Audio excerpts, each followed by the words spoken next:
Hi everyone, and thank you for joining us for this video today. We're going to celebrate some of the good work that FUMC has been doing, even in the midst of a global pandemic. And we're also going to think a little bit about what good work we might do in the future. How we might build a bigger table as we enter a new year. Before I start though, I really would like to express my gratitude to all of you who have been supporting the church through this time. Though we've been physically apart for a long time now, we've been able to continue offering meaningful worship, faith formation, service, and social opportunities in new and creative ways because of your generosity. You've also helped to pay our staff and keep our buildings cared for so that they're in good condition when we finally can meet in them again. First United Methodist Church has a long history of innovative ministry that expands our reach across generations and far beyond the walls of our buildings. We have a welcoming table that is open to everyone, and we continue to build a bigger table to include whomever is missing. I believe we have the opportunity in the coming years to intentionally build that table to include a more diverse group of people, as well as to take what God has given us to more people in the community and world. You're going to hear from 4 of our staff members about how they've adjusted their ministries during COVID-19 and how they're working to build a bigger table as we move into the future. I hope their words will inspire you as you consider what financial gift you can give to the church this year. May God bless us as we journey into the future together.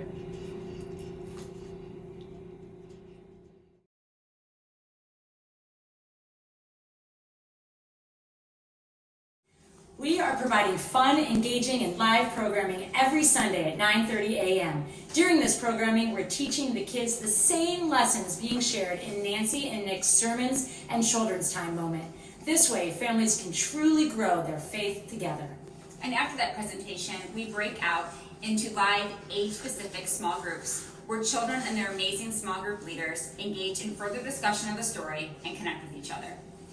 We also recognize that Zoom is being used extensively for school these days, so we are providing an in-person connection point by visiting the front porches of the close to 80 individual homes that are in our children's ministry. As an example, in September, we delivered bright yellow bags of sunshine to 76 homes. We included some fun and, of course, yellow, school supplies, snacks, and information about our fall programming. And we used the famous children's ministry Lightsaber of Love to perform a blessing for the children and their devices. We really miss seeing the kids at church. Getting to see them face to face was a true blessing, and your gifts make that possible. We can't wait to do it again with a special Advent delivery coming up at the end of November. Be on the lookout for the children's ministry team to visit your doorstep.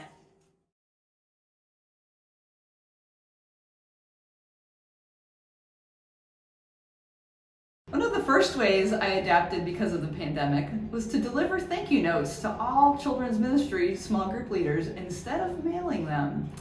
I highly recommend outdoor visits with other families from our church. It was super meaningful to spend time on front lawns and back decks with other people from our church who I hadn't seen in a while. Well, now you may think I'm doing something a little different, and that has changed a lot because I have a new role. But actually, there's many similarities to what I used to do at our church, Children's Ministry Director, and what I'm doing now, Minister of Connection and Engagement, because I especially enjoy connecting people with each other and with opportunities at our church and in our community. Now, I'm just doing it for our whole church, instead of just children's ministry. So everything that I'm doing now is all new and it's all exciting. I'm especially energized to provide opportunities for others to get together outside, to see each other and pray with each other during our Sunday walks, which are open to all ages and invited friends.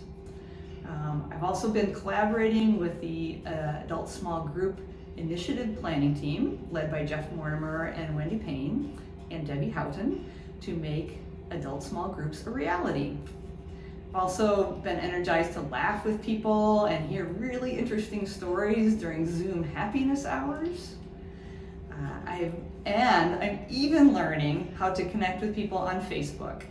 And I'm thinking Instagram might be next. Staying focused on using social media for good is really important to me.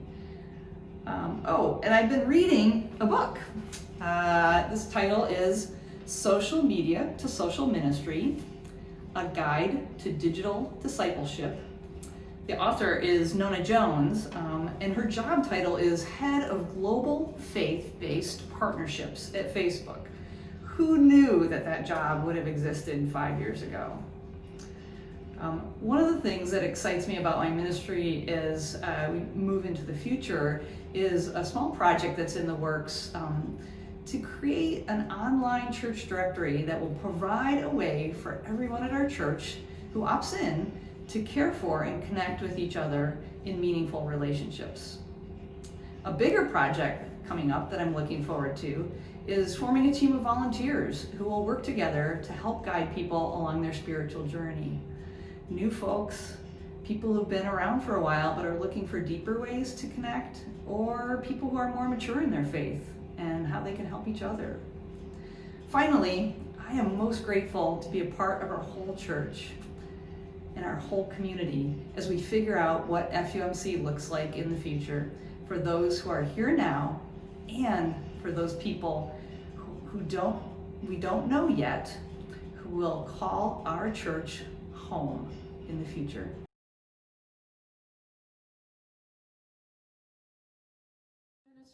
We were really fortunate that early in March we had our spring Soulful retreat, and we got to see all the youth and spend time together with them, and that was a wonderful experience. And then by the end of the week following that, everything closed down and schools were moved to online classes. So we had our first Zoom meeting on March 22nd. And fortunately, because we're networking with Michigan Conference youth workers and Facebook groups of people who work with youth ministry, we've got lots of ideas that we've used. We've discovered games and activities that we can do over Zoom. And we still were able to do our youth worship service this year because of recordings that we had from past youth worship of music that we do, and also photos and video that we took during that retreat of our skits and dramas that we always do on our youth worship Sunday. So another thing that we're able to do, even though we didn't go on our mission trip to Ziba, which is our mission site for middle schoolers up to the Upper Peninsula, we were able to send Vacation Bible School in a box to all those kids because we had their addresses, and we got photos back from some of them and they really enjoyed it. So we were glad that we were able to continue that connection because this would have been the 25th anniversary of our Ziba mission trip. So we're looking forward to celebrating that next summer, God willing. So we have worked on building a bigger table. And one of the ways that we did that actually was to meet with all of our families in September. And we offered outdoor meetups at parks and at the church downtown in Greenwood. So we could hear from youth and their parents about how their life is going under quarantine and ways that, that the church can continue to support their spiritual growth and their community connection with one another. So after we spent all that time meeting up with the families, we decided to go with a hybrid of programming. So what we're doing now is offering our Sunday programming late morning, instead of having a Sunday morning Sunday school and a Sunday evening youth group. And we're doing that over Zoom most of the time, although about once a month we're going to offer an in-person opportunity. And actually this coming Sunday, we're going to do kickball croquet. So we're going to see how that goes. It involves pool noodles and kickballs instead of the usual croquet equipment. It's one of the great things is it's easier than ever to invite a friend to youth group because they can do it from the comfort of their own home. And we're continuing to find new ideas, games to try, activities, and things that the youth can have fun together, but also continue to grow spiritually. So one of the things that is helpful because we moved our youth meeting to late morning is that we were able to make a commitment to the Hope Clinic in Ypsilanti to provide a volunteer team, even though it'll be a small team of 4 to 6 people. But we're going to help with the meal that they offer on the 2nd and the 5th Sundays of the month. So that was a new opportunity for us. We're also going to continue to offer a Path to Church membership, which you probably know as confirmation. Our Explorers class met for the first time this past Sunday.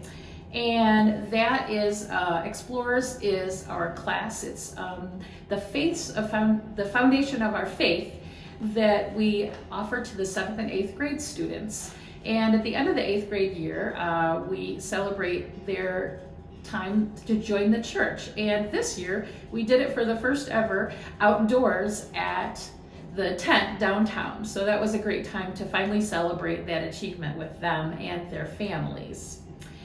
In the future, we're really excited to keep offering lots of different programs, and because we had this time of sort of wiping the slate clean and starting from scratch, we feel like everything is fair game. There's so many great ideas out there of ways to continue to connect with the youth and to make sure that we continue to support the needs of them and their families. So we look forward to their continued feedback about how this is working. And we're just so grateful that we can continue to serve the youth of our church and their parents and siblings and be in community in the body of Christ for one another.